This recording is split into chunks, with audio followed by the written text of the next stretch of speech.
चला नमस्कार. मी तानाजी इंगोले स्टेबल परिवारामध्ये तुमच्या सर्वांचं स्वागत आहे. बघा, लक्षात ठेवायची आपली बूस्टर सिरीज चालू आहे. बूस्टर सिरीजमध्ये आपण 3 व्हिडिओ सध्या युट्यूबला अपलोड केलेत.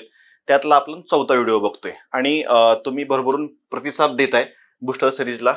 तुमच्या सर्वांचे आभार. त्याच्यामध्ये बघा, आता क्वेश्चन क्रमांक पहिला काय सांगितलाय, साधे साधे आणि विशेष म्हणजे तुम्हाला सांगितलंय मी मागचे सगळे PYQचे क्वेश्चन आपण याच्यामध्ये या सिरीजमध्ये कव्हर करतोय. बऱ्यापैकी जेवढे पॉसिबल आहेत तेवढे क्वेश्चन आणि याच्यामध्ये ट्रिक्स वगैरे सगळ्या गोष्टी या सिरीज मध्ये तुम्हाला बघायला मिळणार आहेत. बघा, पहिला प्रश्न आहे. आता हा जो प्रश्न आहे तो क्यूब अँड डाईस वरती विचारला होता. UPSC CSAT 12चा प्रश्न आहे आणि हा तुम्हाला अप्रोच असेल, प्रिडिक्शन असेल, एवढं लक्षात ठेवायचं. आता याच्यामध्ये काय विचारलं रे, त्यांनी डायरेक्ट प्रश्न जर विचारला, ए च्या विरुद्ध बाजूवर कोणते अक्षर आहे, म्हणजे ए अक्षराच्या विरुद्ध बाजूवर कोणते अक्षर आहे. याच्यामध्ये तुम्हाला क्यूब अँड डाईस मध्ये 3 टाईप महत्वाचे आहेत. कोण कोणाच्या विरुद्ध हे काढायचं असेल तर 3 टाईप महत्वाचे आहेत. त्याच्यामध्ये पहिला जो टाईप आहे, काय रे, 1 अंक कॉमन असताना, हा पहिला टाईप झाला. दुसरा टाईप लक्षात ठेवायचा, 2 अंक कॉमन असताना. आणि तिसरा जो टाईप आहे, एकही अंक कॉमन नसताना. इथे लक्षात, मग जेव्हा तुमचा 1 अंक कॉमन असतो तेव्हा कॉमन घटकापासून आपण क्लॉकवाईज फिरतो. कोण कोणाच्या विरुद्ध आहे ते काढण्यासाठी लक्षात ठेवा. आणि कॉमनच्या विरुद्ध ज्या 2 आकृत्यामध्ये आपण कंपॅरिझन करतोय त्याच्यामध्ये नसलेला अंक हा कॉमनच्या विरुद्ध असतो. हा पहिला प्रकार झाला. दुसऱ्या प्रकारामध्ये काय, जेव्हा 2 अंक कॉमन असतात तेव्हा काय करतो आपण, जे कॉमन 2 अंक आहेत ते सोडून उरलेले दोघं एकमेकांचे कट्टर विरोधक असतात आणि पुन्हा कॉमनच्या विरुद्ध पॉसिबिलिटी नुसार आपण काढतो. आयोगाला ते उत्तर अपेक्षित असतात. आणि जेव्हा तिसऱ्या टाईप मध्ये एकही घटक कॉमन नसतो तेव्हा लक्षात ठेवायचं, आपण काय करतो, पॉसिबिलिटी लावतो. म्हणजे 1च्या विरुद्ध पुढं काय त्या आकृतीमध्ये, म्हणजे पहिल्या आकृतीला दुसरी आकृती पूर्णपणे पॉसिबिलिटी मध्ये लक्षात ठेवायचं विरोधक असते. त्याचं उत्तर आपल्याला निश्चित सांगता येत नसतात. त्या गोष्टी आपण आपल्या कोर्समध्ये बघितलेल्या आहेत, येते लक्षात. पण याच्यामध्ये जो प्रश्न विचारलाय त्याच्याकडे आपण मेन फोकस करूया. त्यांनी प्रश्न विचारला ए च्या विरुद्ध. मग याच्यामध्ये ए कुठं कुठं दिसतोय लक्षात ठेवायचं, ही आपली प्रश्न आकृती असते. मग ही प्रश्न आकृती इतर आकृत्यांना टॅली करून घेणं आणि उत्तरापर्यंत पोहोचणं. आता जर मी फक्त या 2 आकृत्यामध्ये जर कंपॅरिझन केलं तर या 2 आकृत्यामध्ये तुम्हाला काय दिसतंय, याच्यामध्ये लक्षात ठेवायचं, इथं तुम्हाला के दिसतोय आणि इथं पण के दिसतोय. म्हणजे एक घटक कॉमन असताना, मग एक घटक कॉमन असताना आपण काय करतो, क्लॉकवाईज फिरतो. म्हणजे याचा अर्थ लक्षात ठेवा, जर मी याच्यामध्ये के पासून जर सुरुवात केली, के पासून सांगा, के पासून पुन्हा तुम्हाला सापडतोय बी आणि बी नंतर काय येतो तुमचा ए येतोय आणि पुन्हा याच्यामध्ये कॉमन काय के आहे. पुन्हा के पासून क्लॉकवाईज फिरा, क्लॉकवाईज फिरा, क्लॉकवाईज फिरा आणि मांडणी करा. केच्या खाली, कॉमनच्या खाली कॉमन घ्या आणि पुन्हा काय रे, तुमचं इथं एम सापडणार आहे आणि पुन्हा काय रे एच. आणि हे दोघं कट्टर एकमेकांचे विरोधक असतात. पुन्हा हे दोघं कट्टर एकमेकांचे विरोधक असतात. आणि हा कॉमनच्या विरुद्ध कॉमन हा कधीच नसतो. आपण स्वतः आपल्या स्वतःच्या विरुद्ध नसतो, लक्षात ठेवायचं. मग कॉमनच्या विरुद्ध नेहमी या 2 आकृत्यामध्ये जे दिसत नाहीये ते कॉमनच्या विरुद्ध. पण आपल्या प्रश्नाचं उत्तर सापडलेलं आहे. एच्या विरुद्ध 100% काय असणार आहे, एच. एच म्हणजेच पर्याय क्रमांक 1, that is your correct answer. हा UPSC CSAT 12चा प्रश्न आहे. याचं उत्तर पर्याय क्रमांक 1 असणार आहे. 2.5 मार्काचा प्रश्न आहे. आपल्याला आगामी एक्झामसाठी हा अप्रोच असेल किंवा प्रेडिक्शन असेल. येतं लक्षात. एखादा म्हणला सर तुम्ही हीच आकृती घ्यायला टॅली केली, एखादा काय रे ही आकृती जरी आपण ह्याला टॅली केली तरी उत्तर तेच मिळणार आहे. आता ह्या 2 आकृत्यामध्ये कॉमन काय दिसतंय, बी दिसते. इथं पण बी आहे, इथं पण बी आहे. मग बी पासून तुम्ही लक्षात ठेवायचं कॉमन फिरून पुन्हा इथं सुद्धा ए च्या विरुद्ध एच तुम्हाला सापडणार आहे. तुम्ही ट्राय करू शकता, लक्षात ठेवायचं. मग येतं उत्तर पर्याय क्रमांक 1 असणार आहे. That is your correct answer. चला पुढे क्वेश्चन क्रमांक 2 काय सांगतोय. आता पुढे 3 विधाने सिलॉगिझम वरती तुम्हाला परीक्षेमध्ये 100% प्रश्न आहे आणि विशेष म्हणजे दरवर्षी आहे. STI पूर्व परीक्षा 14चा प्रश्न आहे. याचं लक्षात, दरवर्षी याच्यावरती प्रश्न 100% विचारला जातो. आणि याच्यामध्ये सुद्धा मी क्वेश्चन घेताना एक काळजी घेतलेली आहे, आयोगाने कोणकोणत्या टॉपिकवरती जास्तीत जास्त वेळा प्रश्न विचारलेत, वारंवार प्रश्न विचारलेत, तेच टॉपिक आपण सिरीजमध्ये घेतो. येतं लक्षात. बघा, आणि थोडं सुरुवातीचे हे जे सिरीज आहेत थोड्या बेसिक्ससाठी तुमचं लॉजिक बूस्ट होण्यासाठी काही क्वेश्चन मी सोपे सोपे घेतलेत. पुन्हाच्या टेस्ट सिरीज मध्ये थोडं लक्षात ठेवायचं, आपण ऍडव्हान्स मध्ये क्वेश्चन चालू करणार आहोत. आता काय सांगितले सांगा. मग आपण काय करतो, याच्यामध्ये विधानावरून डायग्राम तयार करतो, डायग्राम मध्ये बघतो आणि निष्कर्ष चेक करतो. बाकी याच्यामध्ये काही विशेष नाही. मग सांगा काय सांगितले, सर्व वाडगे चमचे आहेत. आता ज्याला सर्व शब्द लागला तो नेहमी आतमध्ये घ्यायचा, लक्षात ठेवा. सर्व वाडगे काय सांगितले, चमचे आहेत. चला चला संपलं याच्यामध्ये. परत विधान क्रमांक 2 काय सांगितलंय, एकही ताट चमचा नाही. विधानावरून डायग्राम तयार करतो, एकही ताट चमचा नाही. याच्यामध्ये डायग्राम आपण जोडू शकत नाही. मग इथं मी काय करतो, एकही ताट चमचा नाही.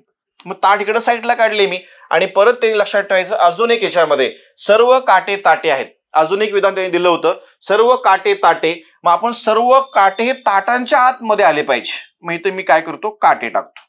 म्हणजे काय रे विधानावरून आपण डायग्राम तयार केली. आता डायग्राम मध्ये बघायचं निष्कर्ष चेक करायचं. काय नाही याच्यामध्ये विशेष काय नसते बोनस मार्क आहेत कळते. मग याच्यामध्ये निष्कर्ष किंवा अनुमान क्रमांक 1 त्यांनी विचारलाय एकही वाडगा काटा नाही. आता वाडगा इथं आहे काटा इथं आहे लक्षात ठेवायचं. वाडग्याचा काट्याचा दूरचा संबंध आहे. मग 100% हा जो निष्कर्ष आहे तो आपला लक्षात ठेवा 100% सत्य असणार आहे. एकही वाडगा काटा नाहीये नाहीच आहे ते. मग निष्कर्ष क्रमांक 1 बरोबर आहे. आता एक कशामध्ये दिसते लक्षात ठेवायचं बघू आपण. किंवा सगळे पण बरोबर असू शकतात किंवा सगळे चुकीचे तर नाही असणार. एकही तर्कसंगत नाही हे आपण म्हणू शकत नाही. सर्व तर्कसंगत आहेत हे म्हणू शकतो. याच्यामध्ये एक दिसतंय लक्षात ठेवायचं हे आपलं उत्तर आणि 2 आणि 3 पैकी काहीतरी उत्तर आहे आपलं कन्फर्म. मग हा पण पर्याय आपला बघू आपण काय असेल. चला पुढे परत त्यांनी सांगितलं लक्षात ठेवायचं निष्कर्ष क्रमांक 2 एकही चमचा काटा नाहीये. चला मग एकही चमचा कुठे आहे बघा. चमचा आणि काटा जर विचारात घेतला हे पण बरोबर येते. म्हणजे निष्कर्ष क्रमांक 2 पण बरोबर आहे. 1 पण बरोबर आहे 2 पण बरोबर आहे. चला पुढं आणि एकही वाडगा ताट नाही. एकही वाडगा ताट नाहीये. वाडगा आणि ताटाचा पण लक्षात पुन्हा संबंध नाही. म्हणजे सगळे निष्कर्ष जर बघितले तर बरोबर आहेत. म्हणजे 100% आपलं उत्तर काय असणार आहे पर्याय क्रमांक 2 सर्व तर्कसंगत आहेत. तर्कसंगत आहेत म्हणजे लक्षात ठेवायचं त्याला अनुसरून आहेत निगडीत आहेत म्हणजे बरोबर आहेत. येतं लक्षात. म्हणजे याचं उत्तर असणार आहे पर्याय क्रमांक 2 सर्व निष्कर्ष सर्व अनुमान तर्कसंगत आहेत.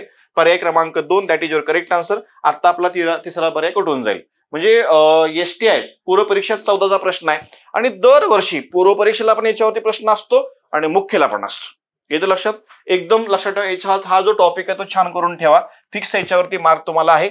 याचं उत्तर 2 आहे. चला पुढे नेक्स्ट. आता बघा घड्याळावरती प्रश्न आहे आणि STI 15चा म्हणजे काही लय लांब नाही. येतं लक्षात. आणि फिक्स घड्याळावरती पण प्रश्न दरवर्षी परीक्षेला विचारला जातो. आता त्यांनी काय विचारले दिवसभरात जेव्हा घड्याळाचे काटे नेमके परस्परांच्या विरुद्ध असतात. आता परस्परांच्या विरुद्ध म्हणजे काय. आता याच्यामध्ये प्रकार दोन्ही काटे एकमेकावरती येणे लक्षात ठेवायचं. दुसरा प्रकार आहे दोन्ही काटे एका सरळ रेषेमध्ये येणे. बघा काय सांगतोय मी. तिसरा प्रकार आहे लक्षात ठेवा काटकोन दोन्ही काट्यामध्ये काटकोन तयार होणं. म्हणजे हे जे आहेत लक्षात 3 प्रकारावरती आयोग प्रश्न विचारतं आणि त्याच्यामधलाच काय रे तो बेसिकचा क्वेश्चन आहे. मग त्यांनी सांगितले दिवसभरात जेव्हा घड्याळाचे काटे नेमके परस्परांच्या विरुद्ध येणं. परस्परांच्या विरुद्ध येणं म्हणजे काय एका सरळ रेषेत येणं त्याला समानार्थी शब्द आहे.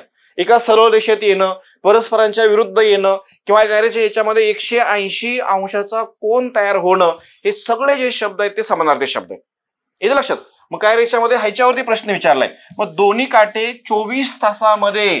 आता हा शब्द पण आयोग किंवा लक्षात आपण नीट बघत नाही. दिवसभरात म्हणजे काय संपूर्ण दिवसभरात म्हणजे 24 तासामध्ये 12 तासामध्ये नाही लक्षात ठेवायचं. मग जर बघितलं लक्षात ठेवायचं काय रे संपूर्ण दिवसभरामध्ये घड्याळाचे नेमके काटे म्हणजे काटे नेमके परस्परांच्या विरुद्ध दिशेला असतात अशा प्रसंगाची संख्या दर्शवा. त्यांनी प्रश्न विचारलाय.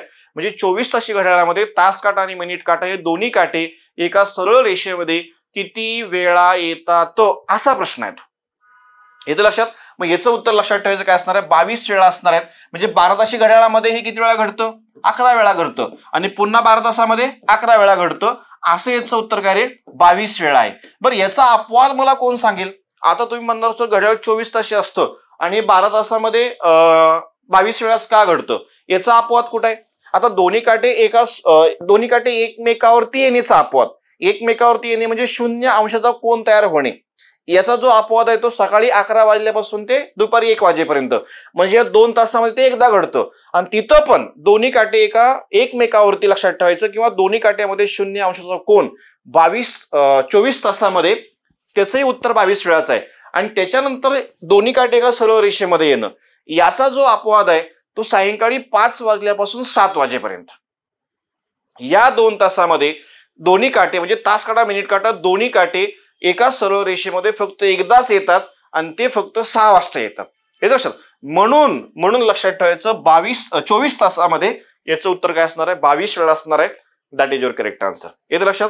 असे सुद्धा बेसिक लक्षात ठेवा तुमच्या कॉन्सेप्ट क्लिअर आहेत का हे चेक करण्यासाठी सुद्धा तुम्हाला आयोग एखादा प्रश्न याच्यावरती विचारला जाऊ शकतो. आणि मॅथ आणि रिझनिंगचं याचं लक्षात वेटेज जे आता सर्व पुढच्या परीक्षा आहेत याचं वेटेज कमी होणार नाही दिवसेंदिवस वाढेलच. कारण हा विषय जो आहे तो तुम्हाला एकतर मेरिटमध्ये बसवणार आहे नाहीतर मेरिटच्या बाहेर फेकून देणार आहे.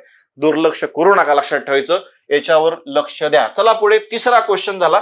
चौथा प्रश्न काय सांगितलाय? 17 जानेवारी 2022 रोजी सोमवार असेल तर 14 मे 2026 रोजी कोणता वार असेल? प्रश्न साधाच आहे, लक्षात ठेवा, कॅलेंडरवरती प्रश्न आहे. मग याच्यामध्ये जर बघितलं खूप डिफरन्सली प्रश्न विचारलाय, क्लिअर आहे ना. मग आपण याच्यामध्ये काय रे, टाईप क्रमांक 1, टाईप क्रमांक 2, टाईप क्रमांक 3, टाईप क्रमांक 4 असे काही 5 टाईप आपण कॅलेंडरमध्ये बघितले होते. त्याच्यामध्ये टाईप क्रमांक 1 तास काय रे, वर्ष ते वर्ष शेवट, कळते, ज्या तारखेला सुरुवात त्याच तारखेला शेवट, ही कॉन्सेप्ट बघितली होती. आणि दुसरा जो प्रकार बघितला होता कुठेही सुरुवात कुठेही शेवट, म्हणजे आपण आदले मधले वार काढणे किंवा ह्यालाच आपण दिनविशेष म्हणून नाव दिलं होतं, क्लिअर आहे. त्या दोन्ही टॉपिकचं किंवा दोन्ही प्रकारचं ऍप्लिकेशन या प्रश्नामध्ये आपल्याला करावं लागणार आहे. एक पहिली गोष्ट, वर्ष ते वर्ष शेवट करून घ्यावं लागेल. म्हणजे याचा अर्थ असा झाला, आपली सुरुवात बघा कशा रे, 17 जानेवारी 2022 ला त्यांनी सांगितलंय वार सोमवार सांगितलंय. प्रश्न बघा, प्रश्न खूप छान आहे. 22 ला सोमवार सांगितलंय. आता तारीख जर पुन्हा मी सेम ठेवली, हे 17 जानेवारी 2023 चा वार आपण काढू शकतो. पुन्हा तारीख सेम ठेवली, 17 जानेवारी 2024 चा वार काढू शकतो. मी काय करून घेतोय, वर्ष ते वर्ष शेवट करून घेतोय, कळतंय. आणि पुन्हा तारीख पुन्हा सेम ठेवली तर 17 जानेवारी 2025 चा पण वार काढून घेऊ शकतो आपण. आणि पुन्हा सेम मी तर तारीख लिहितो आता, 17 जानेवारी बघा, 17 जानेवारी 2026 पर्यंत, कारण आपल्याला 26 मध्ये 14 मे चा वार काढायचा आहे. पण मी तर काय करून घेतलं, वर्ष ते वर्ष शेवट करून घेतलं, लक्षात ठेवायचं. मग वर्ष ते वर्ष शेवट म्हणजे साध्या वर्षामध्ये ज्या वारांनी वर्ष सुरुवात होते त्याच वाराने वर्षाचा शेवट होतो. त्याच्या पुढील वर्षी म्हणजे नवीन वर्षी 1 तारखेला वार 1 ने पुढे जातो. लीप वर्षामध्ये ज्या वाराने वर्षाची सुरुवात होते त्याच्या पुढील वाराने वर्षाचा शेवट होतो. आणि त्याच्या पुढील वर्षी म्हणजे नवीन वर्षी 1 तारखेला वार 2 ने पुढे जातो. ह्या 2 कॉन्सेप्ट आहेत. आणि विशेष कॅलेंडरमध्ये लक्षात ठेवायचं, मी कॅलेंडर एका टिपीवरती शिकवलाय फक्त. कोणती टिप आहे, जर 2 तारखांच्या मध्ये 29 फेब्रुवारी तारीख काउंट झाली तरच वार 2 ने पुढे घ्या, अदरवाईज वार 2 ने पुढे घ्यायची गरज नाही. येते लक्षात. 2 तारखांच्या मध्ये 29 तारीख. आता हे साधं वर्ष आहे, साधं वर्ष आहे. साध्या वर्षामध्ये वार फक्त 1 ने पुढे जाणार आहे. सोमवार नंतर इथं काय असणार आहे, मंगळवार असणार आहे. परत इथं थांबा. आता हे लीप वर्ष आहे, लीप वर्ष आले की थांबायचं. कॅलेंडर मधला तो स्पीड ब्रेकर आहे आपला. उत्तर चुकवू शकतं फक्त लीप वर्ष, बाकी काही नाही. आता तारीख जर मनातल्या मनात घेतली आपण, 17 जानेवारी 23 ला जर मंगळवार असेल तर 17 जानेवारी 24 ला कोणता वार असेल? मला सांगा, या 2 तारखांच्या मध्ये 29 तारीख काउंट होते का? नाही होत, कारण 17 जानेवारी पर्यंत बघा 24 मध्ये लीप वर्षामध्ये, कारण पुढे फेब्रुवारी महिना. मग या 2 तारखांच्या मध्ये 29 तारीख काउंट होत नाहीये. मग इथं आपण काय करतोय, वार 1 ने पुढे घेतोय. 1 ने मंगळवार नंतर सांगा इथं बुधवार. मग आता इथं वरती नाही घडलं वार 2 ने पुढे, तर खाली 100% घडणार आहे. कळते लक्षात. मग सांगा 17 जानेवारी 24 ते 17 जानेवारी 25 या 2 तारखांच्या मध्ये 29 तारीख काउंट होते म्हणजे वार 2 ने पुढे. बुधवार नंतर गुरुवार आणि शुक्रवार, इथं शुक्रवार आला उत्तर. आणि पुन्हा साधं वर्ष वार 1 ने पुढे घ्या, इथं शनिवार. पण आपलं उत्तर अजून संपलं नाहीये. 17 जानेवारी 26 ला शनिवार आहे. आता 17 आपल्याला त्याच वर्षामध्ये 14 मे 26 चा वार काढायचा आहे. जानेवारी नंतर महिना असतो फेब्रुवारी, फेब्रुवारी नंतर मार्च, मार्च नंतर एप्रिल, एप्रिल नंतर काय रे, मे. पण मे मधली पुन्हा लक्षात ठेवायचं 14 तारीख. आणि याचे पटकन ऑड डेज करून घ्या. ऑड डेज म्हणजे काय, वर्षातल्या किंवा महिन्यातल्या एकूण दिवसाला 7 ने भागून जी तुमची बाकी शिल्लक राहते त्याला आपण काय म्हणतो, ऑड डेज म्हणतो. 14 ला जर 7 ने भागलं तर बाकी 0 राहते, ते आपले काय असणार आहेत, ऑड डेज असणार आहेत. चला पुढे. आता 17 जानेवारी ते लक्षात ठेवायचं 31 जानेवारी, फक्त या महिन्यातले जर दिवस मोजले मी तर तुम्हाला आयडिया सांगितली होती काय याच्यामध्ये. या महिन्यातली शेवटची तारीख लक्षात ठेवायचं 31 आहे, त्यातनं विचारलेली तारीख वजा करा, तुमचं उत्तर लक्षात ठेवायचं. याच्यातले ऑड डेज सापडते. म्हणजे 31 मधून 17 गेले, 14 राहिले, पुन्हा 14 ला 7 ने भागा, बाकी राहिली 0. परत फेब्रुवारी महिना सांगा इथं 28 आहे, याचे ऑड डेज पुन्हा 0च आहेत. मार्च महिना 31 चा असतो, 31 चे ऑड डेज पुन्हा 3. एप्रिल महिना 30 चा असतो, याचे ऑड डेज पुन्हा काय रे 2. आणि ऑड डेजची बेरीज भागिले 7, ऑड डेजची बेरीज येते 5 भागिले 7. मग 0 0चा भाग बसणार आहे, बाकी पुन्हा 5/7. आणि तर लिहितो आपण थाटानं काय रे, वार 5 ने पुढे घ्यावा. पण आता कुठून घ्यावा, शनिवार पासून घ्यावा. शनिवार पासून 5 वार पुढे, शनिवार नंतर सांग रे बाबा रविवार, सोमवार, मंगळवार, बुधवार, गुरुवार. गुरुवार म्हणजेच पर्याय क्रमांक 2, that is your correct answer. हा क्वेश्चन थोडा कॉन्सेप्ट साठी मी घेतलाय, लक्षात ठेवायचं. कॉन्सेप्ट तुमच्या क्लिअर होण्यासाठी, कारण याच्यामध्ये दोन्ही प्रकार आपण क्लिअर करून घेतले. कारण वर्ष ते वर्ष शेवट पण तुम्हाला याच्यामध्ये शिकवलंय आणि आदले मधले वार पण काढा शिकवले. येते लक्षात? मग तुम्हाला या सिरीजचा नक्की फायदा होणार आहे. व्यवस्थित लक्षात ठेवा सिरीज बघा आणि क्वेश्चन थोडं कुठेतरी नोट डाऊन करून ठेवायसाठी सेपरेट तुम्ही नोटबुक सुद्धा बनवू शकता. चला, याचं उत्तर गुरुवार आहे. That is your correct answer. प्रश्न क्रमांक 5. आता एका लग्न समारंभात एक निळ्या रंगाची साडी घातलेली स्त्री लाल रंगाची साडी घातलेल्या स्त्रीला म्हणाली, comma into double inverted comma, मी तुझ्या नवऱ्याच्या सासऱ्याच्या एकुलते एक मुलीच्या नवऱ्याची सासू आहे. तर निळ्या रंगाची साडी घातलेली स्त्री लाल रंगाची साडी घातलेल्या स्त्रीची कोण लागते? प्रश्न कन्फ्युजन आहे, तुम्हाला जागेवर फिरवलंय फक्त, लक्षात ठेवायचं. आता नातेसंबंधामध्ये टाईप क्रमांक 2 मधला हा प्रश्न आहे. एक व्यक्ती दुसऱ्या व्यक्तीला काहीतरी उद्देशून सांगतो, बोलतो वगैरे वगैरे वगैरे. येते लक्षात? मग सांगा आता काय विषय याच्यात? सोपा प्रश्न आहे. बोलणारी व्यक्ती महत्वाची आहे, लक्षात. एका लग्न समारंभात एक निळ्या रंगाची साडी घातलेली स्त्री लाल रंगाची साडी घातलेल्या स्त्रीला काहीतरी उद्देशून बोलते. मग निळी लालीला काहीतरी म्हणते. काय म्हणते लक्षात ठेवायचं. बोलणारा व्यक्ती तुम्हाला कळला पाहिजे. कोण बोलतंय आणि कोण ऐकतंय हे कळलं पाहिजे. येतं लक्षात? मग काय रे, निळी लालीला म्हणते, काय म्हणते? मी म्हणजे निळी, मी तुझ्या म्हणजे लालीच्या नवऱ्याच्या. आता हिला नवरा करून घ्या पहिल्यांदा. मी, बघा लक्षात ठेवायचं, मी म्हणजे निळी म्हणते, लालीला काय म्हणते? मी तुझ्या नवऱ्याच्या. एवढंच वाचा, एक एक शब्द वाचा, जोडा, पुढे चला. एकदम प्रश्न सोपा होतो, लक्षात ठेवा. तुम्ही सरसकट वाचलं, काही लिंक लागणार नाही. क्लिअर आहे ना? मी तुझ्या नवऱ्याच्या सासऱ्याच्या. आता थांबा, लालीच्या नवऱ्याचा सासरा म्हणजे कोण असणार आहे? 100% लालीचा कोण असेल तो वडील असणार आहे. कळतंय का? पण लालीचा वडील तिच्या नवऱ्याचा काय झाला? तो सासरा झाला. बघा, सोपा झाला प्रश्न. आता काही नाही. बघा, मी तुझ्या नवऱ्याच्या सासऱ्याच्या पुन्हा एकुलत्या एक मुलीच्या म्हणून सांगितलंय. लालीच्या, लक्षात ठेवायचं, नवऱ्याच्या सासऱ्याला एकच मुलगी आहे. मग ती स्वतः कोण असणार आहे? स्वतः लालीच असणार, लक्षात ठेवायचं. बघा, एकुलत्या एक मुलीच्या म्हणजे स्वतः लाली झाली, पुन्हा एकुलत्या एक मुलीच्या, पुन्हा नवऱ्याची. ही जी व्यक्ती ना बोलणारी, ती सासू आहे. म्हणजे निळी, लक्षात ठेवायचं, याची सासू आहे. येतं लक्षात? मग याची जर सासू असेल 100%, तर या दोघांमध्ये काय नातं असणार आहे? या दोघांमध्ये ह्या दोघांनी 100% काय केलेलं आहे?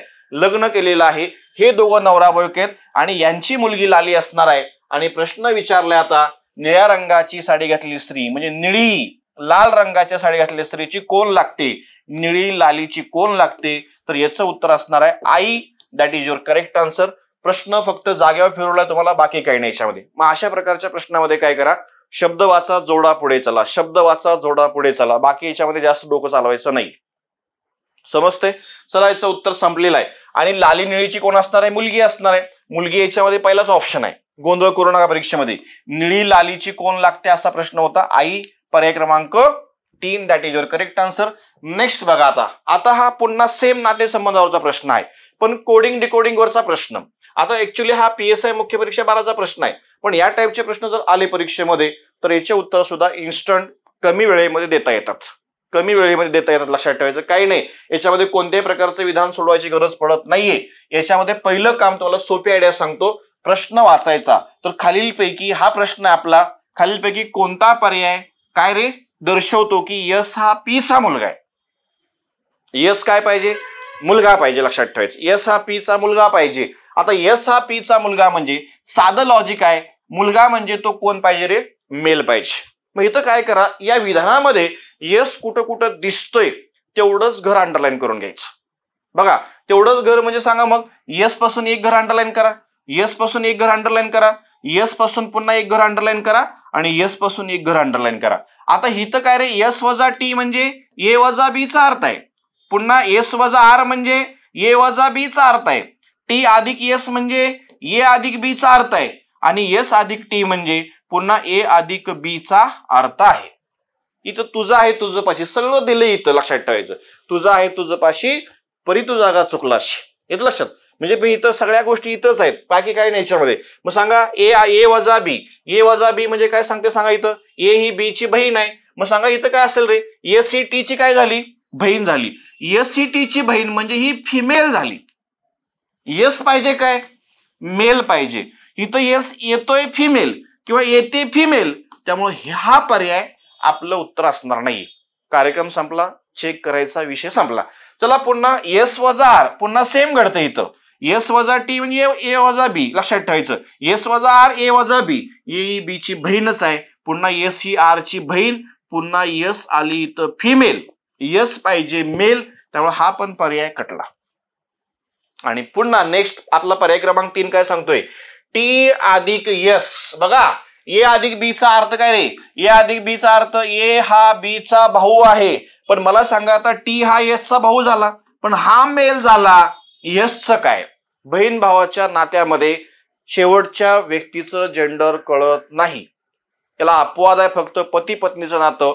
पती पत्नीच्या नात्यामध्ये एक व्यक्ती कळला, दुसरा व्यक्ती सांगायची गरज पडत नाही, येतं लक्षात. पण इथं टीचं कळतंय, पण एसचं काय, मेल किंवा फिमेल इथं निश्चित नाहीये, पॉसिबिलिटी आहे, पण एस 100% मेल पाहिजे. त्यामुळे हा पण पर्याय आपलं उत्तर कडून जाणार आहे. विषय संपलेला आहे. आता काय चेक करायची गरज नाहीये, याला गोल करा. एस अधिक टी म्हणजे ए अधिक बी चा अर्थ ए बी चा भाऊ. पर्याय क्रमांक 4 मध्ये फक्त एस 100% मेल सापडतोय आणि हेच आपलं कन्फर्म उत्तर असणार आहे. पर्याय क्रमांक 4 that is your correct answer. अशा काहीतरी ट्रिक्स लक्षात ठेवायचं किंवा काहीतरी क्ल्यू म्हणून आपण त्याला. आयोग 100% डिझाईन क्वेश्चन डिझाईन करताना हे तयारच करत. तेव्हा प्रत्येक प्रश्न हा 30 सेकंद 40 सेकंद 50 सेकंदाच्या आत सुटेल मुलांना इथपर्यंत आणून ठेवलेलं असतं, पण त्या लॉजिक पर्यंत आपल्याला पोहोचणं गरजेचं आहे, येतं लक्षात. बघा फायदा 100% होणार आहे. याचं उत्तर काय, पर्याय क्रमांक 4 असणार आहे. प्रश्न मोठा आहे, पण याचं सोल्युशन आपण काही सेकंदामध्ये देऊ शकतो. आणि कंबाईन गट ब गट कल असे प्रश्न असतात का, तर असतात. हाच PSI मेन्सचा प्रश्न आहे. पूर्वला सुद्धा 100% याच्यावरती प्रश्न तुम्हाला दिसून येतील. आता बघा पुन्हा प्रश्न क्रमांक 7 काय सांगितलंय, प्रवीणची जन्मदिनांक 20/7/1969 आहे. तर 2/4/2000 किती सांगितले, 10 ला या दिवशी त्याचे वय मोजा. आता वय मोजणे, प्रॉपर वय मोजणे, तो व्यक्ती एकूण किती वर्षाचा, किती महिन्याचा, किती दिवसाचा, पण तंतोतंत सांगायचं असतं, परफेक्ट सांगायचं असतं. मग चला पुढे याच्यामध्ये काय रे, मग आता काय, ज्या तारखेतून लक्षात ठेवा, ज्या तारखेला वय विचारलेलं आहे शेवटची तारीख ती असते. ज्या तारखेला वय विचारले त्याच्यातून त्या व्यक्तीचा जन्म वजा करायचा, बाकी काही नाही. आता वय कधी विचारले, 2/4/2000 ला वय विचारले, किती तो वर्षाचा, किती महिन्याचा, किती दिवसाचा होईल. मग मांडणी बघा याच्यामध्ये, मी पहिल्यांदा बघा इयर, परत सांग रे बाबा मंथ. एकदम सोपा प्रश्न आहे, लॉजिक सांगतो बघ याच्यामध्ये. इयर, मंथ आणि काय रे डेज. डेज खाली डेज लिहा. इथं काय रे 2 दिवस आहेत, हा 4था महिना आहे आणि 2010 हे वर्ष आहे. या तारखेला वय विचारले, या तारखेतून त्याची जन्मतारीख वजा करायची. जन्मतारीख वजा करा. जन्म दिनांक आहे 20, सांग रे बाबा 07 आणि पुन्हा सांगायच्या मध्ये 1969 हे त्याचं लक्षात ठेवायचं जन्म साल आहे, वर्ष आहे. मग ही तारीख आपण काय केलो, वजा केली. मग जन्म वजा, ज्या तारखेला वय विचारलेलं आहे त्या तारखेतून त्या व्यक्तीचा जन्म वजा करायचा. आता प्रॉब्लेम आहे, प्रॉब्लेम म्हणजे काही दिवसामध्ये, हे महिन्यामध्ये लक्षात ठेवायचं, एक समान नाहीयेत. वजाबाकी करताना काळजी घ्यायची. दिवसातून, वरच्या दिवसातून खालचे दिवस जात नसतील तर काय करतो आपण, इकडचा एक पूर्ण महिना उचलून घेतो इकडं. पण महिना उचलताना काळजी घ्यावी. काय काळजी घ्यावी लक्षात ठेवायचं, इथं जो महिना आहे त्या महिन्यातले दिवस नाही घ्यावे, कारण हा महिना ऑलरेडी चालू झालाय 2 तारखेला. त्यामुळे आयोगाचं उत्तर चुकतं, येतं लक्षात. परीक्षेमध्ये आयोगाचं उत्तर वेगळं आणि आपलं उत्तर वेगळं होऊन जात, येतं लक्षात. त्यामुळे थोडं बघा, इथं जो महिना आहे त्याच्यातले दिवस नाही घ्यायचे, याच्या अलीकडच्या महिन्यातले. इथं जो महिना आहे त्याच्या अलीकडचा महिना, जानेवारी फेब्रुवारी मार्च आहे, हा एप्रिल आहे. एप्रिलच्या अलीकडचा महिना जानेवारी फेब्रुवारी मार्च, म्हणजे तर लिहितो मी एप्रिलच्या अलीकडचा महिना. काय रे, एप्रिलच्या अलीकडचा महिना कुठला असतो, जानेवारी फेब्रुवारी मार्च असतो. मग मार्च महिना एकूण किती दिवसाचा असतो, 31 दिवसाचा असतो. पण इथले 2 दिवस पुन्हा तुम्ही काउंट करायला विसरायचं नाहीये. 31 + 2 झाले एकूण 33 दिवस.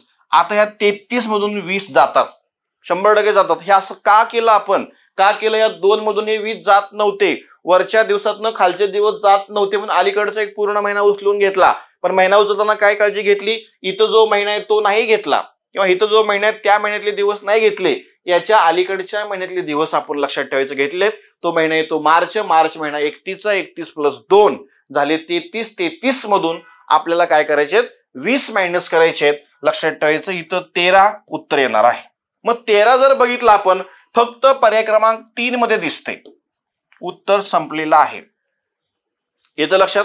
हेच आपलं उत्तर असणार आहे. आता बघा पुन्हा बघ ती टॅली करू आपण. आता इथं 1 महिना पुलीकडे उचलून दिल्यामुळं इथं महिने आपले राहिले फक्त 3. लक्षात ठेवा, पुन्हा 3 महिन्यातनं 7 महिने जात नाहीत. इकडे अलीकडचे पूर्ण वर्ष उचलून घ्या. पण वर्ष उचलताना आता काही प्रॉब्लेम नाहीये, कारण प्रत्येक वर्षामध्ये महिने फिक्स असतात, महिने 12च असतात. कोणतेही वर्ष उचलून घ्या. इकडचं 1 वर्ष पूर्ण उचलून घेतलं, 1 वर्ष उचललं, पुन्हा 12 महिने झाले. 12 इथले ऑलरेडी 3 महिने झाले, 15, 15तून 7 गेले, 8 महिने 13 दिवस. आणि लक्षात ठेवायचं, ह्याला गोल करा. हे विसरायचं नाही परीक्षेमध्ये, लक्षात ठेवा, कारण दिलेलं आहे आपण ते मायनस करायला विसरायचं नाही. यातलं 1 वर्ष आपण पलीकडे उचलून दिलाय. इथं राहिले फक्त 2009. 2009 मधून 1969 गेले, तर 40 वर्ष 8 महिने आणि 13 दिवस म्हणजे आपलं उत्तर आलं होतं. लक्षात ठेवायचं, 40 वर्ष 8 महिने 13 दिवस. फक्त 13 पर्याय क्रमांक 4 मध्ये दिसते तुम्हाला. हे फायनल उत्तर असणार आहे. विषय संपला. थोडं बघा, कॉन्सेप्ट कुठेतरी लिहून ठेवा, तुम्हाला 100% फायदा होईल. तुम्ही घर बसल्या तुमचं प्रॉपर तंतोतंत सुद्धा वय मोजू शकता, बाकी काही नाही. PSI पूर्व परीक्षा 11चा प्रश्न आहे. हे साधे साधे प्रश्न असतात, असे पण प्रश्न परीक्षेला 100% विचारले जातात. म्हणजे 7चं उत्तर पर्याय क्रमांक 3. विषय संपला. पुन्हा सांगितलं, लक्षात ठेवायचं. बघा एकदम साधा प्रश्न आहे आणि कधी रे आता लेटेस्टचा प्रश्न आहे. तुम्ही म्हणा सर एवढे साधे प्रश्न असतात का परीक्षेला? तर आता बघा परीक्षेला काढा पेपर, MPSC टेक्निकल सर्व्हिसेस पूर्व परीक्षा 21चा प्रश्न आहे. आणि त्यांनी प्रश्न विचारलाय, जर घड्याळामध्ये 3:37 झालेले असतील तर आरशातील घड्याळातील वेळ कोणती असेल? आरशातील घड्याळातील वेळ काढायला सांगितले. आता घड्याळाचा प्रकार सांगा बरं कसा आहे, 24 तास आहे का 12 तास आहे? घड्याळाचा प्रकार लक्षात ठेवायचं. जर आपली जी वेळ आहे, वेळ लक्षात ठेवा, रे पुन्हा 12च्या पुढे गेलेली असेल, 13:34 बघा, लक्षात 18:19 असं जर काहीतरी टाइम दिलेला असेल तर घड्याळाचा प्रकार हा 24 ताशी असणार आहे. पण इथं सांगितले 3:37, घड्याळाचा प्रकार 12 ताशी आहे. मग घड्याळामध्ये 12 वाजवायच्या, पण 12 अशा नाही वाजवायच्या. कशा वाजवायच्या? 11:60 आणि त्यातून विचारलेली वेळ मायनस करा, कार्यक्रम तुमचा संपतो. लक्षात ठेवायचं, विषय संपला. मग सांगा याच्यामध्ये इथं 3 असणार आहेत. पुन्हा सांग रे बाबा, इथं काय रे, इथं हातच्या रिटर्न दिला, इथं 23. मग 23 शेवटी कुठं कुठं आहे? पर्याय क्रमांक 1 मध्ये, पर्याय क्रमांक 4 मध्ये. 2 ऑप्शन आपले कटून जाणार आहेत. पुन्हा 11तून 8 गेले, विषय संपला. 11तून 3 गेले, 8 राहिले, म्हणजे 8:23 पर्याय क्रमांक 1, बाकी 4 कटून जाईल. एकदम साधा प्रश्न आहे, विषय संपला. कॉन्सेप्ट जर बघितले, घड्याळाचा प्रकार फक्त चेक करा. घड्याळ जर 12 ताशी असेल तर घड्याळामध्ये 12 अशा नाही वाजवायच्या, अशा वाजवा. लक्षात ठेवायचं. आणि घड्याळाचा प्रकार जर 24 ताशी असेल तर घड्याळामध्ये 24 असं नाही वाजवायचं. कसं वाजवायचं? 23:60. आणि काही सेकंदामध्ये दिलेलं असेल, सेकंदामध्ये, तर पुन्हा तुम्ही 23, 59, 60 असं पण 24 वाजवू शकता. सेकंदामध्ये पण देतं. आणि 12 कशा वाजवायच्या? 11 सेम तेच, 59, 60. विषय संपला. ह्याला म्हणतात HH, हा लक्षात ठेवा, MM आणि हा SS आहे. HH, MM आणि SS म्हणजे काय रे, तास, मिनिटे आणि काय रे, सेकंद. ही कॉन्सेप्ट आहे, बाकीच्या मध्ये काही नाही. याचं उत्तर पर्याय क्रमांक 1 असेल. चला पुढे नेक्स्ट. पुन्हा लक्षात ठेवायचं काय रे, सिलॉगिझमवरती प्रश्न आहे. सोपा प्रश्न आहे, विशेष काय नाही. याच्यामध्ये अनुमाने दिलेले सर्व पुरुष पदवीधर आहेत. विधानावरून डायग्राम तयार जर केली तर काय रे, विधानावरून डायग्राम सर्व पदवीधर पुरुष आहेत. सर्व पदवीधर लक्षात ठेवायचं, सर्व पदवीधर त्यांनी सांगितले पुरुष आहेत. क्लिअर आहे. आणि परत काही पदवीधर अधिकारी आहेत, काही पदवीधर अधिकारी आहेत. लक्षात ठेवायचं, काही पदवीधर अधिकारी आहेत. आता काही विधानावरून डायग्राम तयार करा. डायग्राम मध्ये बघा, निष्कर्ष करा. एकदम सोपा प्रश्न आहे, याच्यामध्ये काही विशेष नाही. मग सांगा, निष्कर्ष क्रमांक 1 सांगितलंय सर्व पुरुष पदवीधर आहेत. सगळे पुरुष पदवीधरच्या आतमध्ये आहेत का? नाहीयेत. हे पहिला निष्कर्ष चुकीचा आहे. काही पदवीधर अधिकारी आहेत. काही पदवीधर अधिकारी, इथं पदवीधर आणि हे अधिकारी 100% येत आहेत. निष्कर्ष क्रमांक 2 आपला बरोबर असणार आहे. आणि याच्यामध्ये पर्याय तयार केलेले आहेत. लिहा पर्याय क्रमांक 2, that is your correct answer. सोपा प्रश्न आहे, विशेष याच्यामध्ये काही नाही. बघा 10वा प्रश्न त्यांनी काय विचारलाय. आता हा जो प्रश्न आहे तो डायरेक्शन सेन्स वरचा प्रश्न आहे. दिशादान चाचणीवरती सुद्धा तुम्हाला परीक्षेमध्ये प्रश्न विचारला जातो. गट ब पूर्व परीक्षा 20चा प्रश्न आहे, लेटेस्टचा प्रश्न आहे आणि याच्यावरती बोनस मार्क असतात. क्लिअर आहे. आता त्यांनी काय विचारले, प्रसादने त्याच्या घरापासून सुरुवात करून. आता घर म्हणजेच काय, ठिकाण निश्चित करा. ठिकाण निश्चित म्हणजे प्लस मार्क आपण निश्चित करतो. याच्यामध्ये आपल्या दिशा मेन्शन होतात, पूर्व, पश्चिम, उत्तर, दक्षिण. आणि याच्यामध्ये जर पुन्हा क्रॉस टाकला तुम्ही, त्याच्यामध्ये उपदिशा मेन्शन झाल्या. आता घरापासून, घर आहे, घरापासून लक्षात ठेवा सुरुवात करून उत्तरेकडे तो 8 किलोमीटर जातोय. उत्तरेकडे 8 गेला, अंदाजे काढा. अंदाज आपण इथं अंदाज चुकू नका. लक्षात, अंदाज तुमचा चुकला की उत्तर चुकणार आहे 100%. 8 किलोमीटर गेला आणि पुन्हा त्यांनी काय केले, प्रवास केला. नंतर त्याने उजवीकडे वळून, आता उजवीकडे म्हणजे वरती तोंड करून चाललाय, म्हणजे हे राईट असणार आहे, लेफ्ट असणार आहे. उजवीकडे वळून किती गेला तो, 5 गेला. अंदाजे काढा, पुन्हा हे 5 असेल. चला पुढे. नेक्स्ट प्रवास केला, नंतर पुन्हा उजवीकडे वळून 4 गेला. आता पुन्हा उजवीकडे म्हणजे खाली वळणार आहे, पण हे अंतर जर 8 असेल, लक्षात ठेवायचं आपल्याला जायचंय 4, याच्या तो बरोबर असा निम्मा येईल. लक्षात ठेवायचं, निम्मा, असा निम्मा आला. चला पुन्हा हे 4 गेला. परत सांगा रे काय सांगितले, नंतर पूर्वेकडे 3 किलोमीटर प्रवास केला. नंतर पूर्वेकडे, लक्षात ठेवायचं म्हणजे तो इकडे जाणार आहे. 3 किलोमीटर पुन्हा अंदाजे काढू आपण. 3 किलोमीटर प्रवास केला, शेवटी तो डावीकडे वळाला आणि 2 गेलाय. आता एवढं अंतर लक्षात ठेवा, 4 असेल तर पुन्हा तो निम्मा येतोय असा, म्हणजे हे काय असं अंतर लक्षात ठेवायचं 2 असणार आहे. 2 किलोमीटर प्रवास केला तर तो त्याच्या घरापासून किती किलोमीटर अंतरावरती आहे. म्हणजे आपल्याला ही पट्टी जर जोडून घेतली, लक्ष द्या व्यवस्थित, एकदम भारी प्रश्न विचारला त्यांनी. जर ही पट्टी आपण जोडून घेतली अशी, असं त्यांनी अंतर विचारले. पण याच्यामध्ये पुन्हा तुम्हाला इथं काय करायचं आहे, अंदाज आपणा करून घ्यायचा आहे, तरच आपण लक्षात ठेवायचं पटकन उत्तरापर्यंत जाऊ शकतो. अंदाज आपणा करून घेऊया. पुन्हा ही पट्टी जोडून घेतली. आता ही जर पट्टी पूर्ण कितीतरी 8ची आहे आणि एवढा भाग जर लक्षात ठेवा 4चा असेल तर हे पण 4 असणार आहे आणि पुन्हा हे पण 4 असेल. हे 4 असेल तर पुन्हा ही पट्टी सांगा 4ची असेल आणि पुन्हा एवढा भाग सुद्धा 4चा असणार आहे. पूर्ण पट्टी किती झाली, 6ची झाली. क्लिअर आहे ना. आता हिथं लक्षात ठेवा त्यांनी सांगितलं होतं हे 3 आहे अंतर. एवढं अंतर 3 असेल तर ही पुन्हा 3 आहे आणि एवढी पट्टी पुन्हा कितीतरी 5ची आहे. पुन्हा ही 5ची, मग संपूर्ण पट्टी झाली आपली 8ची. क्लिअर आहे. मग हे 6ची पुन्हा ही 8ची. इथं तुमचा तयार होतो काटकोन त्रिकोण. म्हणजे लक्षात ठेवा इथं काय वापरायचं आपल्याला, पायथागोरसचा प्रमेय वापरायचा आहे. पायथागोरसचा प्रमेय काय सांगतो, कर्ण, हा तुमचा कर्ण तयार झाला. हा माहित नाही आपल्याला, हे काढायचं आहे. कर्ण आपण x मानला, कर्ण वर्ग बरोबर पहिल्या बाजूचा वर्ग म्हणजे 6चा वर्ग आणि दुसऱ्या बाजूचा वर्ग म्हणजे 8चा वर्ग, म्हणजेच x वर्ग बरोबर 6 36 पुन्हा 8 8 64, म्हणजे x वर्ग बरोबर काय रे 100. आणि तर दिलं मी दोन्ही बाजूचे वर्गमूळ घेऊन. दोन्ही बाजूचे वर्गमूळ घेऊन आपलं उत्तर काय असणार आहे, 10 kilometre. That is your correct answer.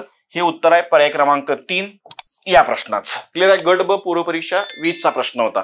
बघा लक्षात ठेवायचं 100% सिरीजचा तुम्हाला फायदा होणारच आहे. विशेष हे प्रश्न आयोगाचं प्रेडिक्शन, तुमचं अप्रोच ह्या सिरीज मध्ये बिल्ड होऊन जाईल. आणि लक्षात ठेवायचं विशेष, आणि तुम्हाला ऍडव्हान्स मध्ये काय अजून क्वेश्चन वगैरे पाहिजे असतील तर आपले बॅचेस दिलीप सर ठेपेप अकॅडमीच्या ऍपवरती उपलब्ध आहेत. 3 बॅचेस आहेत. एक PYQ गेम चेंजर बॅच सध्या तुफान चाललेले आहे, रिव्हिजन बॅच आहे आणि संपूर्ण अंकगणित बुद्धिमत्तेचा कोर्स तो पण लक्षात ठेवायचं आपल्या ऍपवरती उपलब्ध आहे. त्या तुम्ही बॅचेस घेऊ शकता. आणि आता ह्या सिरीज क्रमांक 4 मध्ये इथंच थांबतोय आणि पुन्हा भेटूया सिरीज क्रमांक 5 मध्ये. Thank you very much.